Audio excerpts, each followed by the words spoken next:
Oh, hey folks, we're live. It is exactly 12:02 on the East Coast, Friday, June 27th, that is. The last Friday in the month. The last Friday before July the 4th. I don't know why that's relevant, but it just felt good saying that because I believe we'll get some time off. Anyway, you know what time it is. It is Small Biz Breakdown time. And I don't do this by myself, although I might could, but I don't want to. It wouldn't be the same. Wouldn't be the same without saying things like, hello, Leland from Oregon. Hey, Brent. Good to be on. Good Friday. Waiting for the weekend. Relax a little bit. Soak up the sun a little. Oh, you're getting some sun out in Oregon, huh? Oh, yeah. We're going to have triple digits here in a few days. Well, you enjoyed that triple digits. I don't want that anymore. But let's see. Let's traverse the heartland, the middle of the country. Let's go to Magical Medina with Madam Mike Drop herself, even a Taylor.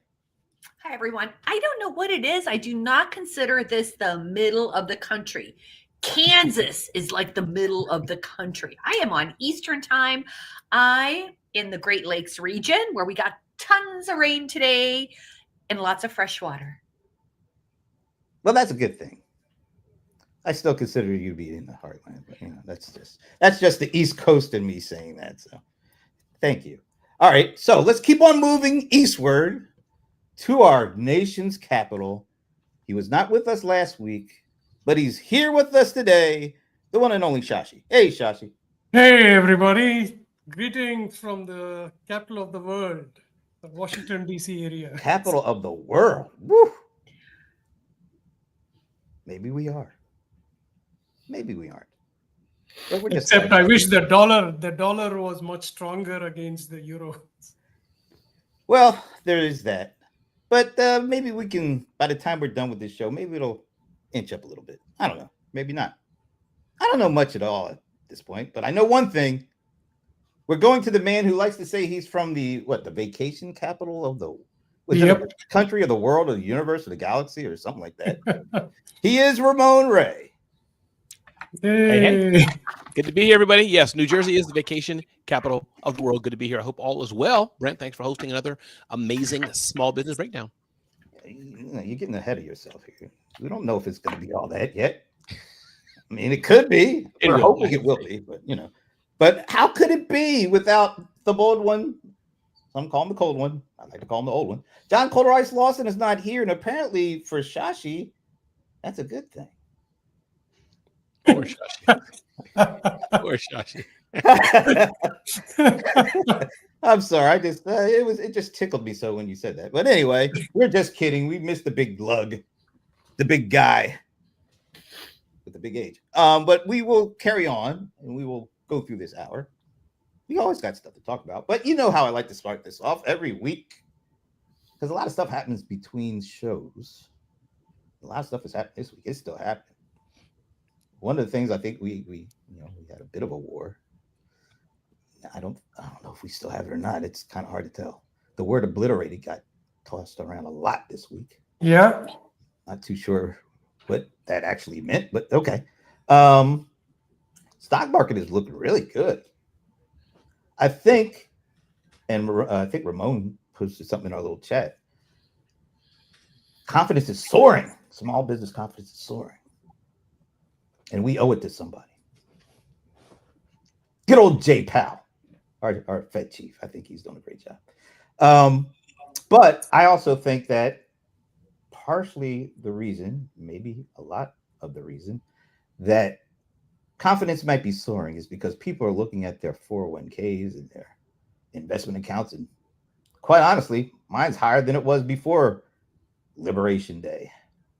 So I say all that, there's not a whole lot of hard economic data this week, but there's a lot of stuff going on. So, Ramon, how are you feeling about this week? Yeah, I feel good. Personally, I've had a few jumps and successes in my personal business, so that's a win. I feel good about that. When you get a win, it feels just good emotionally, not just financially. And I think economically, we're still in the phase of who knows. The trial of the rapper has just concluded a day or two ago. People are confused about all of that. Yes, Wait a minute. I got to stop. Are you referring to that guy whose name rhymes with pity? Yeah, I didn't want to cause the algorithms to shut us down and take the conversation. Nah, we're not going there. But yeah, first of all, I take mad offense at you calling him a rapper because he couldn't rap himself. Mogul. But my point. Go Mogul. Okay, Yeah, we go with Mogul. He's got money. All right, there you go. Yeah, the distractions of meaning these things affect, I think, in some way. We're distracted by some headlines. Plus, we have the bombings, Iran, and all those things. But yes, I think that people are confident or cautiously optimistic, Brent. And I do think what you said is the blend of Powell. I believe I forgot the first name offhand, but Powell. Thank you, Jerome Powell. Yeah, I think with confident Jerome Powell and the levers of government, notwithstanding some people think that the government's not working, but I think it still has some balance there. Congress, the courts, the executive branch. Listen, we're in a confusing world of chaotic, controlled chaos. So I think the American dream today still holds. Chaotic, controlled chaos. That's what I believe we're in. Wow. It's a little bit of a double because chaotic and chaos, they're kind of the New York City mayor, Brent, sorry to jump in, but that's what I want to say. The New York City mayor. The elected, very progressive, very liberal New York City mayor, anti-capitalist. So my point, no matter what side of the politics you are, sorry, Ivana, it's a fact, we still go forward. That's so strong. Yeah. Sorry. All right. Death to capitalism. Maybe I'll say it that way. Wow, okay. Well, Ivana, I actually have been following this mayoral race, but not for the reasons that you think. As I've talked about before, I'm optimistic, but again, not because so much of the things that are going on. We've talked over the last few weeks, maybe the last few months, that the world of marketing has really been confusing, isn't it? Behind the curtain, a lot of us professional marketers, there's what you see out here. And then we get on the phone and we're like, WTF is actually going on, right? Because there are things that we know work, but they're not working as well. So we're looking for new things and so on and so forth. So I have been following 2 stories this week that I think are helping us truly start getting our hands around where your marketing and your messaging has to be. And the Mamdani campaign is one of them. So much to learn from branding, so much to learn about messaging, about how they've used research and so on. There's also a really interesting marketing campaign going on with a new AI tool called Cluely. Cluely, Cluely, where these 2 Columbia grads literally created this screen app. It's like an overlay, and it helps you, quote unquote, these are words they use, cheat on everything. Yep. Okay. Yeah. And they have, we can talk about this if you guys want to, but these 2 campaigns from the world of marketing, and I'm going to throw Donald Trump in there too, because Mamdani and Trump have so much more in common than you would think. All right, yeah, we'll have to circle back around to that. So excited about the world of marketing and communication this week. All right, I can tell that I can feel the enthusiasm. Is this the same thing that people can cheat on interviews too? Yes. All of the things. That's exactly what this country needs. But that isn't the exciting part. So let's go to Leland. Wow, nice segue. Oh, exciting me. No, just boring over here in Oregon. No. There's a lot that went on in the news today, or this week. We have of course, the mayoral race in New York, and that was the primary race, and so there's still going to be the main race between essentially Republicans and Democrats. And Eric Adams might run as an independent. Don't leave that out. Yeah, he is running as independent. He is. He is. That's for sure. Yeah. And maybe Cuomo will come back as something else. I think Cuomo should get out, make room for a Democrat, whatever, and let Eric Adams. Cuomo's just. I am. Sorry, Leland. He's out of the race now, right? Yeah. No, No. He didn't win the Democratic primary. But it doesn't mean he's out of the race. He's not. No, he's not winning. But Shashi's trying to say he's not winning anything and never will. That's what Shashi said. No, Thanks for the but I translation. thought he already conceded. No, he For the- conceded for the primary. Yeah, the Democratic primary. That's all. He could So- run as an so- independent. The Oh. election just happened is just the primary race to figure out who's going to be the main runner for Yep. the Democratic Party, the Republican Party, and then in November the two will go, well, plus all the independents will go head to head to figure out who's going to actually become the mayor. So we'll see. There's a lot of people out there. 50 Cent actually came out against I cannot remember the name of the guy that won the Democratic primary, but Adani. So he's gone up against him, and so there's a lot of people that are like, hey, get out of New York. We don't like your ideas, and I would be a little for that too, because I don't think that his ideas are going to be very beneficial to small business owners. He's calling for dismantling the police department. He's wanting to hike up taxes. Those aren't usually the most friendly things to small business owners. So we'll see what happens. But on the plus side, we got a ceasefire on the Iranian war between Israel, U.S. So that's good news that World War III hasn't started. That's always a good Yeah. thing. Yeah.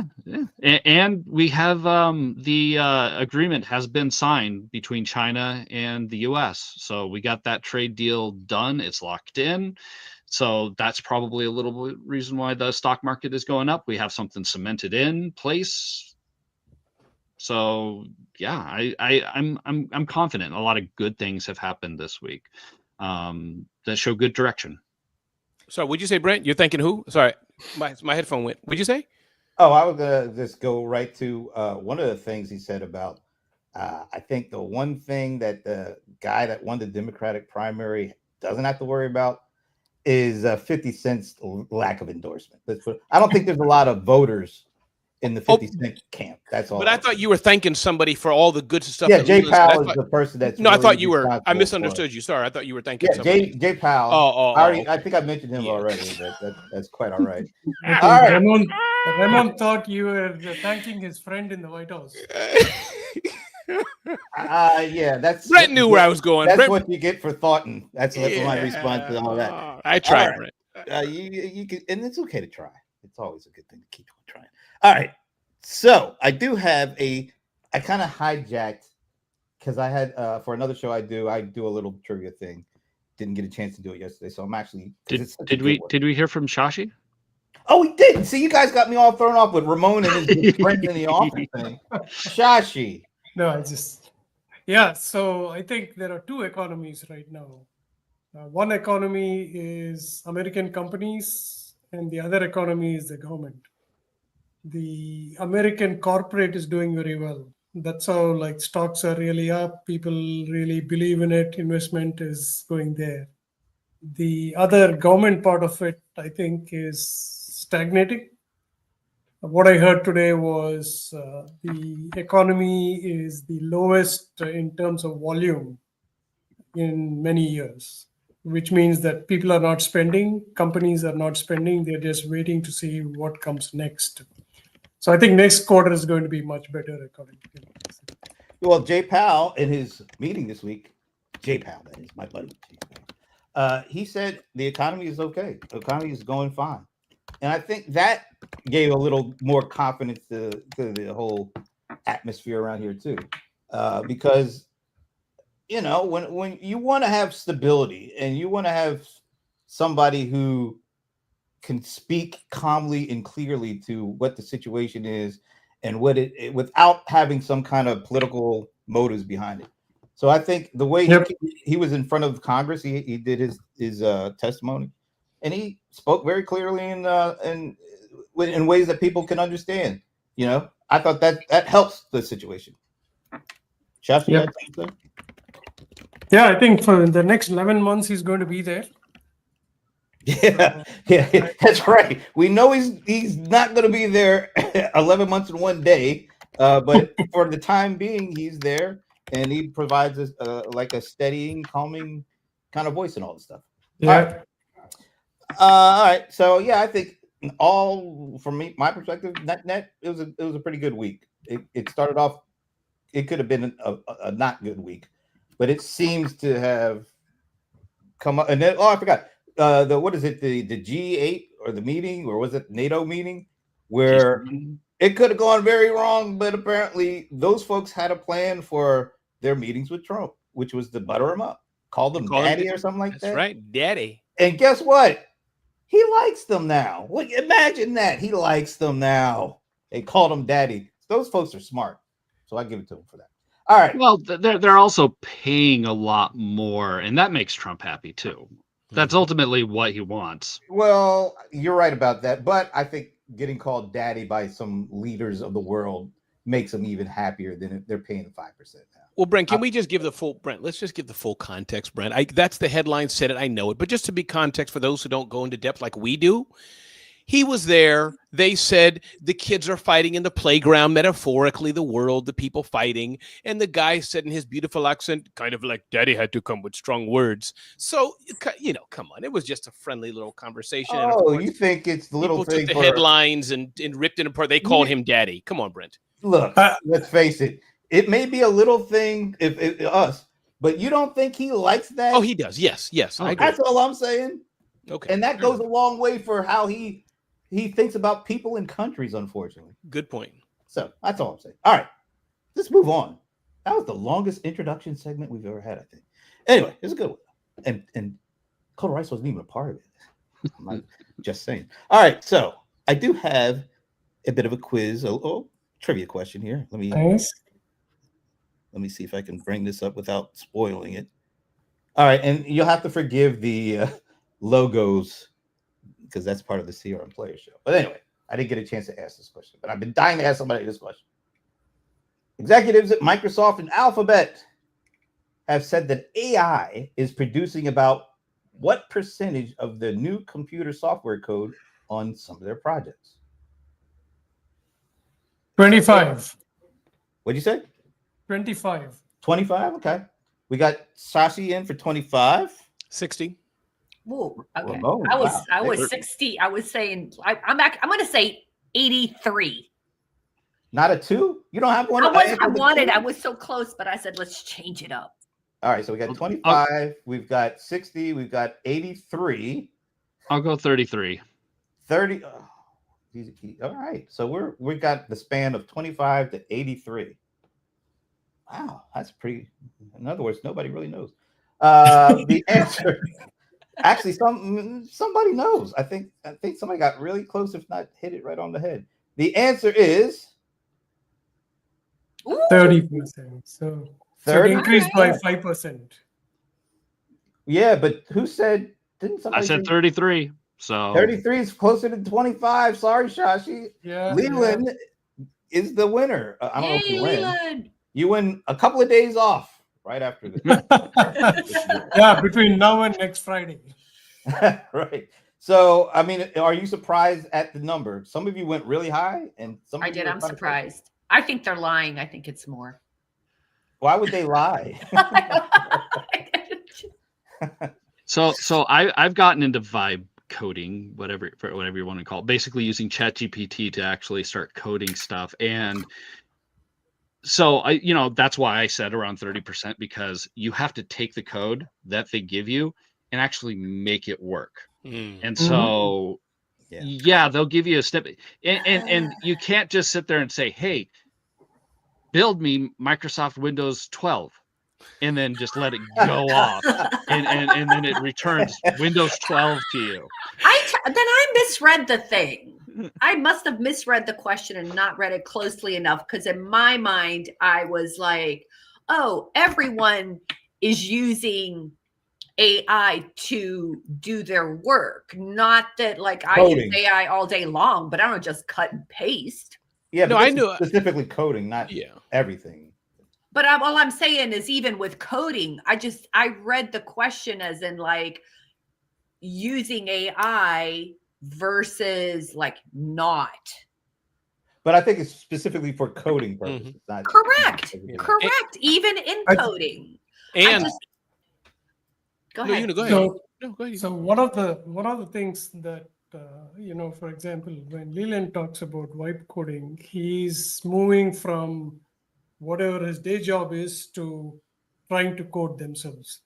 But what is important here is like people whose profession is coding, they are finding shortcuts to do something Correct. that is repetitive. Like, Correct. for example, in UX and UI, they would come back and tell the business it's going to take us 4 weeks to come back to you with, gosh, I'm blanking on with designs and things like mock-ups, right?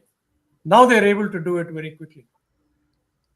And people who used to go to their boss and say like, hey, I need somebody to copy and paste this code from application 1 and 2 to this. So I think 30% is very conservative. It's going to increase. Like the last time I saw Google put out some numbers, which was 25. That's why I said 25. Clearly, in 4 to 5 months, they've moved it to 30%. Yeah. They'll be able to produce software faster, is my point. In a year from now, those numbers are going to be ridiculously high.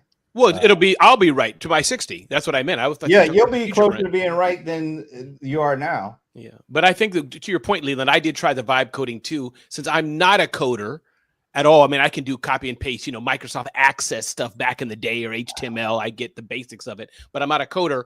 I stopped using it because I thought, I don't know if you even meant this, but I thought I could not give me the codes for Office, but I thought I could say, hey, I want this calculator, and it would just somehow whatever would happen. But I guess it has to go to interpreter, compiler, whatever. You still got to do some technical things, and I don't know that, so I stopped using There's it. a tool for that, Ramon, if you want to play. It's called Bolt, BOLT.new, I think. And I have played with it and like it a lot.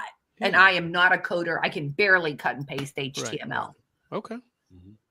Well, and it all depends on your use case and what you're wanting to do, because I have an idea for a plugin that I want to kind of create, and I know that it's going to be big, it's going to be huge, it's going to be monumental, and it's going to take multiple parts that are all seamlessly working together.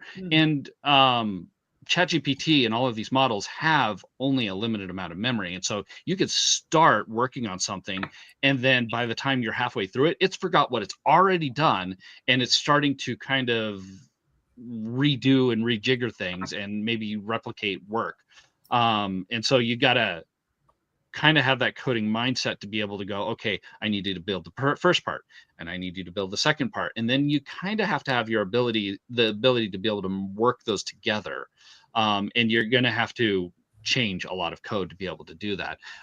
When I use vibe coding or coding with ChatGPT, I have it do small things that, it would take me like a half an hour to do, but it'll take it 5 seconds to do, and I can just drag and throw it in there. But when it comes to like, okay, I've got the spreadsheet that I want it to go through, and I know the specific, things, it's just easier for me to do that by myself, code it myself, than it is for me to try to explain it 20 times to an AI, because it's just not quite getting it. All right. Anything else before we move on? That was interesting. That's good. Lots of good conversation here. All right. I want to talk about something that actually was inspired by Shashi's latest Talking Headless show. For those of you who aren't aware, Shashi took over the hosting duties from a show that Paul Greenberg used to do on our PPN network called Talking Headless. And they talk, it's about a bunch of analysts kind of talk, analyst relations. That's not what I want to talk about. But his guest, I just know Sarbjeet. I don't know. I can't remember his last name. What was Sarbjeet's last name? Johal. Okay. So he actually said something that was really intriguing, and I wanted to see if you guys feel the same way or actually are able to do this. I'll say right up front, I'm not able to do this, but this is what they were talking about. I thought would be an interesting conversation for us. I have some rules. I never like a post without reading it. and never retweet without reading the whole thing. When I comment, I read the whole thing and then comment. I just don't comment just for the sake of commenting. So it takes a lot of time from my day, actually, even today. That's what it takes, I think. Okay, so that sounds like a little like what's so interesting about that? I had to think about how I operate on social, about liking and sharing and commenting and all that. And I can't do. I would love to be able to do what he just said. I would love to be able to, not just like something, but really look it over and then not only like it, but have a comment that shows that I actually paid attention. I don't do that. I can't. I don't know how you can do that unless you just are really, you don't mind liking just a small portion of things. Or I'm sure you guys get this too. A lot of folks, and I've done it before myself, ask me to like something. They don't even ask me to actually look at it. They just ask me to like it. I usually I'll do it because it's somebody I know asking me, but it's not. It doesn't. I don't feel right about liking and commenting on stuff that I really thoroughly didn't look at or didn't give the time of day. And sometimes I break down and just say, all right, I'll just like that because a lot of other people liked it. How do you navigate that situation, the comments, the sharing likes, people asking you to like stuff and you don't look at it, but you'll like it anyway because they ask? Talk to me about how you guys, whoever wants to jump in first, how do you do this? Yeah, I think for me, I think it's a great question, and I'm curious what we all do. So one, I definitely do not read the whole post and et cetera. I treat it like a good message at church. Our good message, ours are, rarely everybody's not, most people are not listening to the whole thing. You got the main headline, 3 or 4 points you remember, you move on. So my point regarding your average LinkedIn post, one, who wrote it? Like you said, Brent, any of us here, Shashi even is like, hey, Ramon, I did this. Could you, talk about it? That's easy. I trust what she's saying. Then the headline. I trust what even is saying. The headline is going to be reflective of what she wrote inside. So that's easy. And I'll read it this way. If it's long, scan it real fast. I get the points. And then for me, I think it's just shows a public appreciation. It helps in the algorithms, that person, and shows support. So for me, it's equivalent to, I see Leland walking down the mall, a nod. Hey, Leland, what's up? I don't got to stop and talk long, but it's acknowledging him. We're cool, bro. What's up? Hope your family's good. We move on. So I'd love to hear it others, but if that makes sense, what I'm trying to say in the stream of things, it's Gary V. He doesn't give a darn about me or know me, but I may hit a like just, hey, it's Gary V. Or Shashi wrote something. I want to help him. I want to promote him. I want him to see that I want him to know that I see him. I'm going to do a little something there. Now, if it's a third party like tangential, I still may do that rule. So others, that's my 2 cents. Some of the signals that, there are 2 things here. One is you're being altruistic and you're helping other people's posts, right? So you're going in, you don't have to read it, you can like it, and actually that may signal that you want to go back to that. But doesn't do anything to your personal brand or how the algorithm looks at you, especially on LinkedIn. There are 3 things that LinkedIn looks at, and it'll be available in your profile. One is how much are you publishing? And publishing, I'm more than happy to share a template that I use that has taken me from like 10 likes to about 40 to 50 likes nowadays. That's one. How often are you publishing? Number 2 is how often are you commenting? Number 3 is LinkedIn has its own AI generated content where you can go and contribute. That also is a signal, but I don't do that very often. So commenting is very important. And to comment, I think you have to read whatever you're liking, right? So that's what I would do. Very often, especially news, I think off LinkedIn and on X, if I don't read the article, X used to say like, hey, read the article before you retweet. But sometimes when you trust someone, like Ramon said, like it's good content, so you will do it. I think the best practice is what Sabjit Joel said. Even. Oh, okay. Everything everyone said. If I know you, you've proven yourself, and it not just, yes, there's members of this group, but even certain tangential people who I know, I do everything that Ramon does, and I'm happy to do it. Absolutely. But I also do something, and I'm going to give a shout out to our mutual friend Brian Moran for this one. And this is something that he wrapped up in a nice little bow, and that's why I'm going to quote him. Although, and I don't know if I do this naturally or if I started doing it after he talked about it. But what Brian said is, he said to be very intentional about certain things. So that means, the way he described it is, he keeps like a spreadsheet of people who he wants to follow, who he is intentionally building relationships with.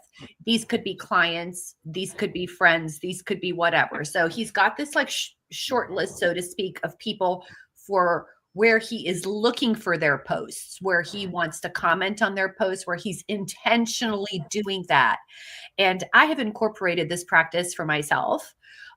So I don't necessarily have a spreadsheet, but I do have people in my mind where I'm like, oh, I definitely want to make sure I read this article in full. I want to make sure that I make a comment, whether it's immediate or whether it's later. That leaves one other, I wanted to say just one other. Leland, you go first. I've already said.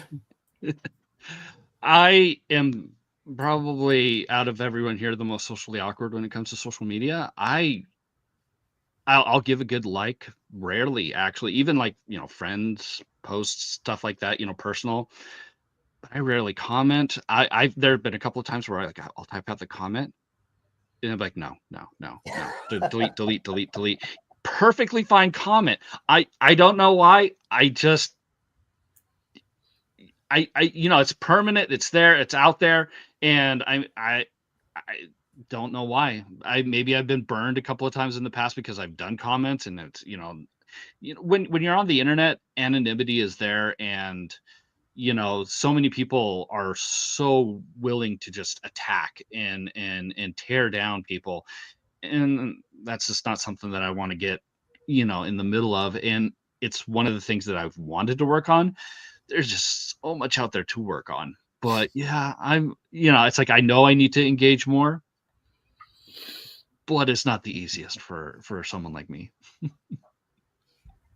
So what I wanted to add to the conversation was, number one is, you can actually set your notification on LinkedIn and on Twitter of people when they post. You want to make sure it comes into your feed, right? So it will come under notification. That's one.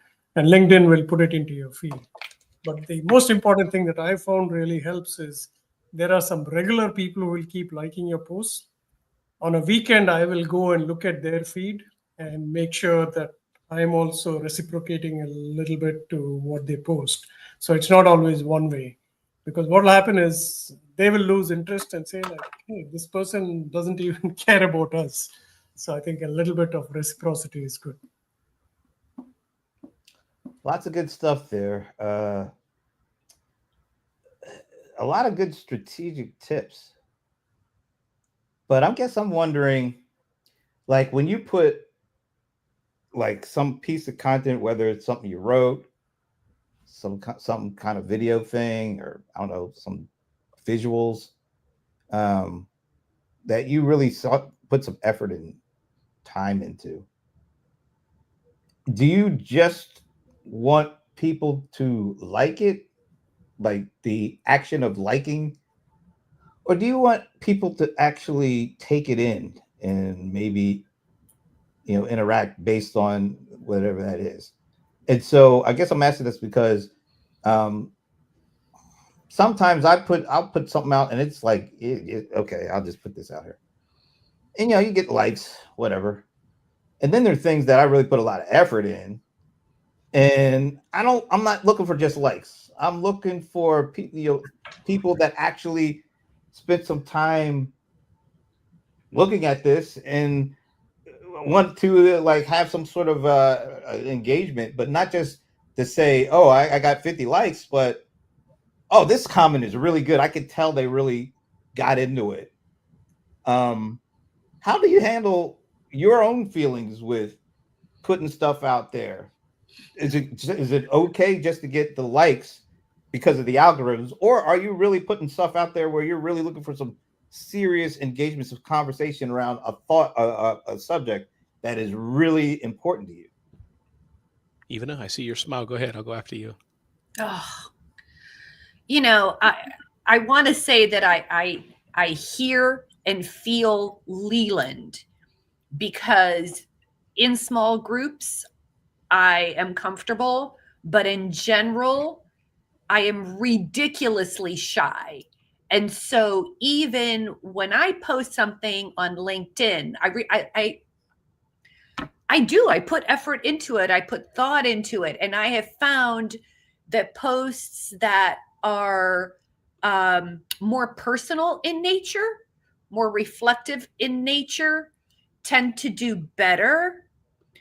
But I've also found that if I post something, let's like marketing related, like I would love to post something about what I have been thinking this week, as I mentioned, about like marketing and messaging and branding and the impact of that. But boy, I do not want to get, like Leland said, in the middle of something, because that's not my intention. I would like to have thoughtful conversation about something. And I really struggle with that. So like Leland, I pass. Like I think about things and I just don't do it. But even I think the only way to have a thoughtful conversation, not only, but I think is like this, meaning it's hard. I hear Brent's heart. He wrote a thoughtful post on the AI in the future and research and did it. And Ramon just goes, boop. I get it. But I think really in the practical world we're in, not only, but thoughtful, this, we have a show, it's this, but we're all so busy. It's very hard to do long form posts, even long form blogs. Every.2, some of you may follow that, Lenny and all those old school guys, they write these long posts. I can't read all that. But one thing I was going to say, I forgot I was going to say, you asked about, do we want thoughtful engagement and things like that, Brent? For me, you all, follow me. I post so much.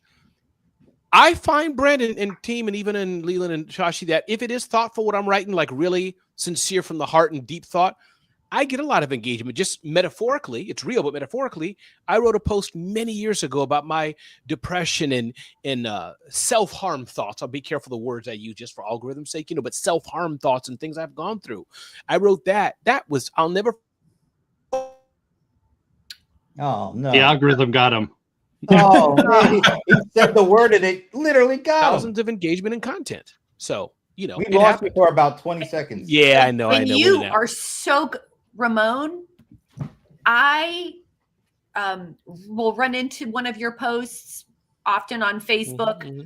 and I'm always like, hot damn, he is just, you find human moments everywhere you go. And it's therapy for me, Ivana. Just to tell you, that's why. Is it really? It's really, I feel good saying that. I got to be careful talking about my wife. She doesn't like it. I've done it once in a while, but so like me and my wife just had an argument. I feel down. I feel like I'm not a good husband, and blah blah blah. I go on. I do it not for kicks and giggles. It's just I feel better saying it. That's because I'm not private. Meaning I'm private away, but maybe you're not like Leland and Ivana. That to me, exposing that, I just feel better. I have no problem telling people, hey, my finances are jacked up. I know y'all see me online, but I'm having a struggle. To me, that's just my style. So, yeah. I do have to say, so I just became Facebook friends with Ramon this week. Yeah. I think I need to be Facebook friends with you, Brent and Shashi, and I'll skip over John Lawson. But but it was this moment. I get flooded with his, because I'm brand new friends, and so Facebook's like, okay, let's shove everything. And so for like a couple of days, it's every other post is Ramon. But it was really kind of cool to see all of the stuff that he was doing, and all the pictures and all the people that he's meeting and the posts that he was doing. It was quite inspirational. I was like, oh, I really got to get a little bit better at social media, because it's like I'm seeing him interacting with his community, and it's like I got to get out of my comfort zone to be able to talk more with the people in my community and be a little bit more willing to do that, because it's like he's got like 10,000 followers, and he gets pretty good engagement on his posts, and people are liking him, and there's comments, and it's just like, that's awesome. No, thank you, Leland. I appreciate that. But also, Leland, I will say, then we can move on from this, but I will say a compliment back to you, Leland. You are the editor, publisher, et cetera, of Small Biz Trends. And so you've built a little slightly different machine. I think mine has been about me, Ramon Ray. Mm-hmm. I don't forget that Smart Hustle's owner of Genius Small Biz Technology. It boils down to Ramon Ray. That's the bottom line. With the brands you like that brand, right? With the brands we all work with, we have similar friends. Yeah. But Leland, for you've spent years with Anita Campbell. We'll say her name, and a wonderful lady, but building this machine. So in fairness to you, we've on the same road. We've been doing the same thing, but the branding has been different. So just not to feel too bad. Hey, let's say hello to Tim Sohn. Hey, Tim.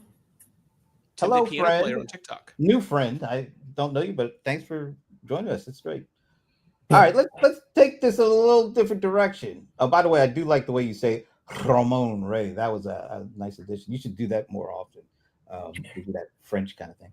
All right, this is one I struggle with, and I want to see if you got. I don't think Ramon, you struggle with it, and I'm not saying that in a derogatory way. I think it's a good way. How much should you be out there? And I'm talking about like on a business side of social. Like you're doing a lot of social because you're hoping it translates into, some kind of engagement of sorts that maybe ends in a paid engagement. Now I do a fair amount of like podcast kind of, or I don't like to call them shows. I don't look at it as podcasting. But I'm doing like, I don't know, 2-3 shows a week, and I get offers to come on other people's shows and to become like a regular like contributor or something like that. And I usually say no thank you, because I already feel overexposed as it is. Like I already do a lot of posting. And I do get a fair amount of engagement, and I have a decent amount of people I'm connected to, but my fear is I don't want to be like, oh my God, there he is again, because I know I'm like that a little bit to a certain extent. How do you go about being able to continuously put yourself out there and post without feeling that, oh my God, are people going to get sick and tired of seeing me? Because that is always in the back of my head when I'm doing all this stuff. I'd love y'all to go. I have an answer. I don't want to keep unmiking first. So I think please, y'all jump Shashi in needs first. to go because he didn't answer the last one. So Cool. Yeah, but I have a lot How on did this. he get out of answer? I have a lot on this, but I'll go last. Actually, there's some things to consider, Brent. Like you have a very good network of physical, real-world connections, right? But as things go more digital, there are 2 reasons why you have to either publish very thoughtful, limited amount of posts or as much as you can. The reason being, as people move from just regular search to going and asking questions from LLMs, the content which is more contextual and comes from authority actually matters more than anybody else just trying to publish, right? In that way, I think even over publishing sometimes is actually a bad signal. So especially on LinkedIn. But on Twitter, you can like go as much as you want, don't care about how many people are actually listening to you.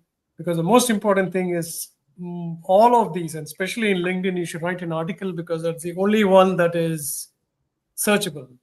Your other posts, you have to be on LinkedIn to search for it.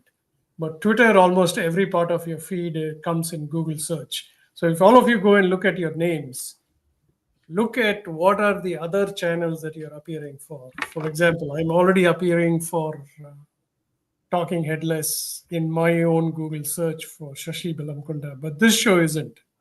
So I was just wondering, like, what's the difference between this show not appearing and that? Maybe that's because the headline has it, right?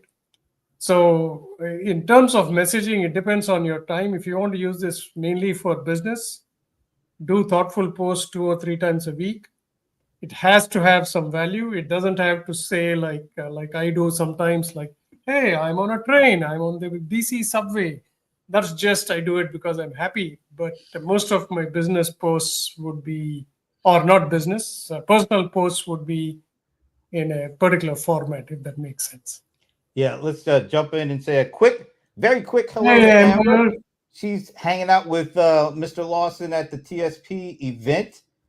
Tell him we said we ain't missing him a bit. Have a good time. We'll catch him next week, maybe. Yeah, if he wants to. Just kidding. But we really are glad to see you, Amber. Thanks for taking a minute out for joining us. Okay. Anybody else want to jump in? I know Ramon wants to go last, but I'll jump in. I mean, Leland, even if y'all got something, I'm chomping. Come on, y'all, jump in quick. Go ahead, Ramon. Let it rip. No, go ahead, y'all. Go ahead, y'all. they're waiting. You've Okay. All right. Here's the bottom line. I think, Brent, I think this is a great point because I'm asked this quite a bit. It slides into the personal branding side, right? My book, Celebrity CEO. I just think we can all show up, make an impact, and do very well in our style. So I just wanted to say that to those listening. Brent, as you said, using you metaphorically, you and I, just metaphorically, Brent shows up his way, but Brent is a leading tech analyst. He's a big fish in a small pond, meaning, you know what I mean? In his world, everybody knows Brent. On the converse of the hand, some people that Brent knows don't know me from Adam, but in the right pool, I'm a big fish in a small pond, used as an example, and we all can show up the way we do and very, very well. What Leland's done over the years, watching him, right? 20 years more, Leland? You popping, you doing amazing stuff. Even DIY marketers, that brand is solid. So what I'm trying to lead my style, just again to share, as we're all love this discussion. I am a sharer. Here's what I'm eating. Hey, I got bad breath. I'm getting toothpaste today. I'm with my grandmother today. Hey, everybody, y'all want to pump gas with me? Everything is just 24/7. And I don't worry about it, Brent, because for me, those who like it, enjoy it, whatever the thing may be, they're going to stick with, and also I have a multiplicity. I have email, I have social, I have the website, I go to events. So that's just my game. But I respect Shashi. He's not going to be out there. Hey, I'm walking with my daughter. We're going to college. Hey, this is a cool key card. Beep. That's not him. So that's what I think what you just said, that's not him. Right. That's you. Correct. You're not trying to be somebody else and doing it. That's just you. Shashi is doing him, basically. Right. I'm gonna guess that Leland, he's starting to think about figuring out ways to do a little bit more than what he's doing. But you've already stepped in, Leland. I mean, now he's doing these awesome little news videos where he is showing up on camera, going through the news story. I would not don't discount that. I think that's huge. And that's, Leland in his way. And it fits your style, Leland. You're doing news of the day with your face there. You're not showing Aki Bowls or whatever it is. By the way, I know I can Google this. Did I pronounce it wrong? But can somebody just tell me, how do you get and I'm just half joking, but I don't know how to do this. How do you get the picture on the social stream and then your face in front? I've searched it, Googled it. Is it just TikTok? Could you export it? Can IG do it natively? Somebody out there in the world, Leland, Amber, somebody tell me, how do you get the picture and you're talking in front of it? I can't do it. You and I we'll talk after. Okay. I'll help you out. Thank you. I am amazed when I see some of these TikTok creators and, like you said, Reels too or whatever, where they have the documents on the green screen and then they're like pointing at it, and I'm like, how are you doing that? But you know what? I mean, this actually, what I just said, goes to something. Not every platform is for everyone. Not everyone feels comfortable with every platform. You don't need to be on every platform. You need to be where you feel comfortable. So, some of them translate, some of them don't. I mean, it's all okay. I'm not a good one to talk since I am extremely camera averse. I do not like my face. I do not like my voice. I am constantly criticizing myself about it. And it does help with repeat, right? Frequency, like most things. Yeah, it's a function of getting used to it. But this is where I get stuck. And I wonder if other folks get stuck with this. I love watching Ramon, but it's not me. And the voice inside my head is the question I'm always asking myself is, in what ways is what you're going to share with someone going to help them in any way, going to add value? It could be putting a smile on their face. It could be relating to you, knowing that life is not perfect all the time, right? That is value. But when I am inside myself and making this determination, because I have Ramon, you know, I see you and I'm like, Ivana, you need to like find these moments, and they could be moments that are useful from a marketing perspective. And the voice inside my head says, it's stupid. Right. No one's going to like it. And then I like talk myself out of it. Right. I get you. And even my son asked the same thing. It's funny. We had the same discussion. He's he's one of us, right? He's an accomplished guy doing his thing in the world. He's a high ticket sales coach, but we had the same conversation. Dad, how do you walk down the block, see a bird, and then do a whole tweet and a video about, I saw a bird, the bird was there, its wings were struggling. Don't you struggle? And he was mimicking me. Like, I don't know. We're all different. It's just me. So I hear you, even, and thank you. But you know what? We're all, and I must say, even the thing that gets me sometimes is when I talk inside the voice in my head, as it were, is just I wish I was more cerebral. I wish I was more academic, meaning, and I'll use Shashi as an example. Me and Shashi at an event, I'm being silly doing my thing, and Shashi be like, well, everybody, if AI was more modern, we would all live better lives. Room stands, applause. And I'm like, I just said that in the last 45 minutes, and Shashi only said 7 words. So we all have ways we show up. We all. This is opposite. What actually happens is the other way around. Very interesting. Yeah, I think it's really important for you to I keep going back to a little piece that Ramon said about that's just him. I mean, it would be crazy for anybody who doesn't have that personality and interest to try to do that. Just like it would probably be crazy for somebody to try to be like Shashi and his demeanor and his approach if they don't have that in them. And I like what Ivana said about Leland. He's found a way with those shorts to actually be a part of getting out there more. I think it's all about. I mean, I some of the stuff that Shashi said, the strategic stuff is great, and I already know I will never do any of that. And it's not because it's bad advice. It's just not me. I'm not wired to do certain things. I go a lot by feel as opposed to strategy. In certain things, not in everything, but in certain things. So I know it's great advice. I just don't have it in me to actually do some of that stuff. And I like, Leland trying to figure out ways that he can do more of that stuff. So it's like we're all on a spectrum. I don't know, from A to Z or something. And everybody has an opportunity to find out where they fit on that spectrum. And I'm guessing because of all that we have in terms of ways to reach people, you'll reach the people that fit with whatever you are trying to do. And that's okay. I don't think we can all try to be one way or the other with all this stuff. I just wanted to get your take on that because I think it's such an interesting, from Sarbjeet's way of using social media to how do we find our comfort zone with using it as a small business person.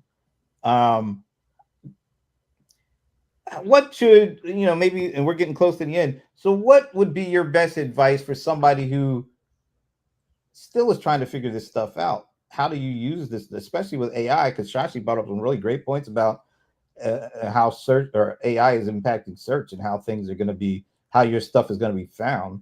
But if you were talking to somebody who's like at day zero, a small business, not in the bubble, as we like to say, but like a traditional small business person. And they have to find a way to get on board. What's your best piece of advice for them to do it? Leland, talk to us. Tell us. I know it's. Go ahead, Leland. Spit it out. Let's go. So I've seen a lot of small business owners that have, social media accounts, and the best thing that I've ever seen is finding something that is geared towards your small business, and it tells about your small business, and it's easy to do. It's not going to be something that's overly complicated. You're not spending hours editing videos or something like that. If you're a plumber, flip on a little GoPro on your forehead and just show off what kind of work you're going through. It's like, oh man, this is a nasty clog. That's a great video to share. Or it's like, oh, look at this possum that I found underneath some person's floorboards. If you're in a coffee shop, it's just like, I have a cousin's wife who owns a coffee shop, and she just makes glittery pictures and videos of just like making that's what she shares. And it's quick, it's easy, it gets out there. Don't detract from your business, but get out there, get engagement, and then talk with your customers. I'll take Ivana's answer probably. It's just like, if people are commenting, comment back, being like, oh yeah, that was a really great drink, or oh, that was a really nasty possum. That's just what I would say. Thanks for the nasty possum reference there. All right, who else lets it go? I mean, I can. I know Ramon has a lot to say, so we'll let him go last. The best for But last. if you're not, I mean, one thing is sure, like video is going to be the future, but it doesn't mean that your face is going to be there. Even on LinkedIn, if you have a video specially taken in portrait mode, that gets much more engagement than regular ones because it's multiple. It's a post plus a video. So if you can do video, and this, I was actually talking to a person a couple of weeks back, Google Recorder, record your sound, and then transcribe it and then post it. Because small business owners are very good at dealing with their customers. So it's literally recording an ambient conversation with your customers and taking like, hey, can you create an FAQ for me based on this? So it's Google Recorder, Gemini, on to publishing. YouTube, you can also record like almost like photographs and have you like narrate what those photographs mean of your coffee and products like that. So Leland, I expect by next week you're going to create a video without your face in it, but talking about what you just said, right? Like tips for small businesses. Is that a tag to Leland? Oh, he just. Well, I'm already gone. you're already gone. So, all right. I'll do my best. I'll do my best, Shashi. No promises. All right. I guess we're gonna let Ramon go last. So, Madam Mic Drop. Oh, you want to hear from me? Okay, great. My advice is practice what I call being, do, have. Be, do, have. So it's a little bit different than what we're used to. So the first one is marketing is all about being, right? It's all about being. So who are you being in the world? So be who you are, right? Because everyone's BS meter is really, really good. So you do you. So the first step is understand who you are being in the world, and then look for ways. Then, of course, once you be that, Ramon is such a great example for this, right? Once you be that, then you do naturally those things, right? If Ramon is happy, when Ramon is grateful, what does he do? He's sharing that gratitude, right? Or whatever it is that's making him happy or making him sad, right? So so he's very clear about who he's being in the world. Hence, he does the things that way of being requires. And finally, then you will have the result that you get, right? And it could be likes, it could be shares, it could be engagement, right? But be, do, have. I love that. I don't feel like I wish I didn't go last. I wish I went right before Ivana. Be do have. That was beautiful, Ivana. I think I'll just echo what you said, Ivana. Really, for those just starting out with content and all those things we shared today, I like that, Ivana. Be do have, and I'll add, know who your customers are. I think is really important. Know who you're talking to. Know why you're doing it. Really know why you're doing it. You know, if you're just directly to sell black water bottles or carpet, or you're trying to get your lawn care business, go find Ivana's content, DIY marketers, and just go all in on that. Don't try to be any of us. Just worry about the sales. But if it's like, hey, I just want to make the world a better place, or I just want to broaden my brand overall in my town, you know, just be you and share what you want to share. And just my caution, decide if you want to get political or not, things like that. So I would veer towards, most of us without knowing it, veer towards something educational, inspirational, entertaining in a light way, and then test and see how it grows from there. But Brent, thanks for being a great host, and it's been great being on the Small Business Breakdown with you all. Wow. That's kind of a nice note to end on. I'm not used to that. Be careful, Brent. I know where you're going to go next. We've had a great show, Brent. Don't say it, Brent. I'm going to go against all of my natural urges. and just say no. I really I enjoyed this show. It was a little different than some of the ones we've done recently, but it was actually a lot more revealing in certain ways. And I think I hope I know I took away a lot from each of you. And I've known you all for years, and yet and still this Friday I've learned some new things, which is really cool. But I guess my little advice or takeaway is just do what feels natural, and start as that being your foundation, and then kind of build on that. You know, I think each of us have done things differently, and yet and still we're each successful in our own ways, and in our kind of on our own terms. That's not to say that there's never any room for there's always room for improvement, there's always room for expanding. But if you come at it with first, like you, I think even, you know, I know you said, what was that combination? Be do have. Be do have. Mm-hmm.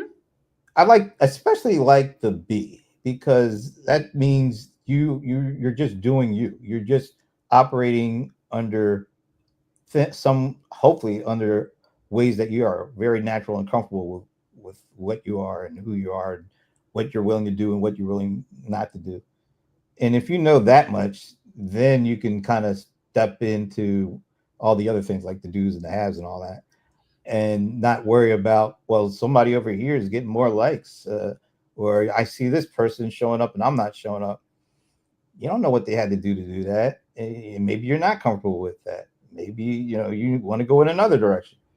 But yeah, if you start with that foundation of knowing who you are, what you're trying to accomplish, and what you're willing to do to reach certain successes, that's probably your best foundation for doing whatever comes next. So, yeah, I really appreciate this. So thank you to all of you. And thanks to the folks who commented, and Amber for stepping out of TSP and leaving John Lawson alone for a minute or two to join us.